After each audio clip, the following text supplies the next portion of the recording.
Okay, so here we are in the most radical heart of this war.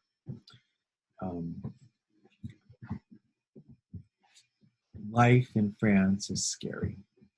You don't want to speak your mind in fear of being guillotined. Um, Rumors are floating around, and everyone's afraid at all times that something bad's going to happen to them, whether it be from the government who is doing all this stuff, maybe to push good ideas, um, or from the war, because yeah, France is still at war with Austria, with Prussia, with Britain, who has now said, hey, well, we have an opportunity to attack a weak enemy. But France does something unique and different right now, and they institute um, an army made up of regular people. Now, historically, the knights had fought in Europe. They had defended lords. Okay, and when an army was put together, the king would oftentimes ask the lord for soldiers who would then send the lord his knights. This was a time of professional armies that were being put together. Okay, but the French say, no, we're going to call out all French citizens to please join the army. Okay. And don't fight for your Lord, fight for your country. Because fight for these ideas, fight for your rights, right?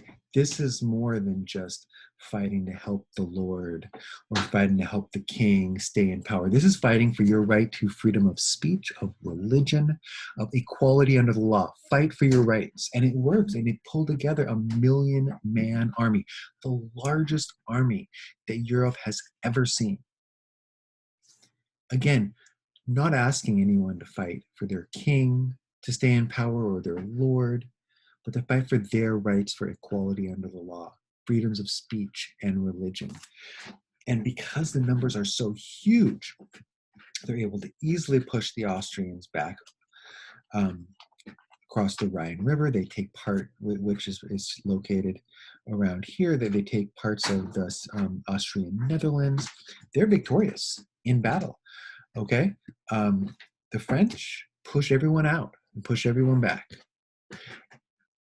with an army that is not fighting for a king, but for a country, but for a set of ideals, but for their own rights.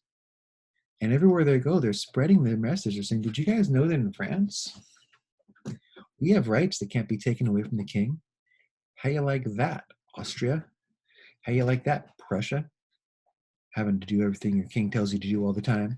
I got rights. I'm fighting for my rights. And we're going to see the beginning of the spreading of these ideas during this period as well.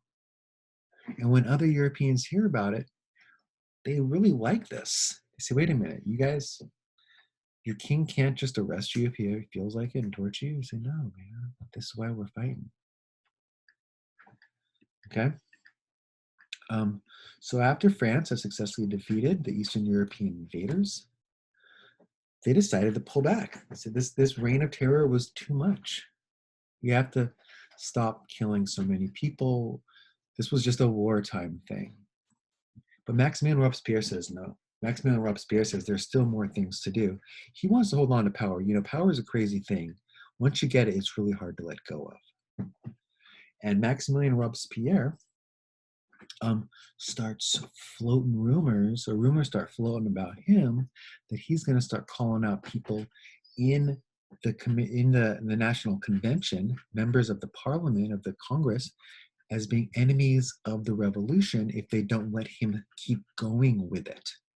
Okay, and he does this thing, and it's very Julius Caesar, where he goes onto the floor of the Parliament and he says, I have a list of names in my back pocket of traitors of the revolution, and I'm going to release this list tomorrow. That night, members of the National Convention come to his room and they kill him. And some of his fiercest allies. The next morning, he is guillotined in public, in front of the whole city, the whole country, the whole world. And the revolution's over. They put in power this group called the Directory.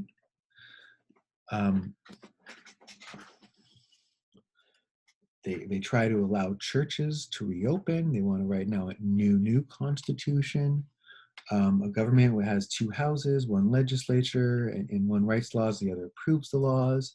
They're experimenting with democracy at this point, but that moment of terror is over.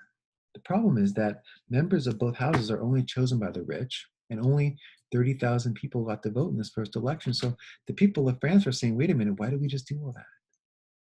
What was the point of all of that death if we're not going to all get a voice in government?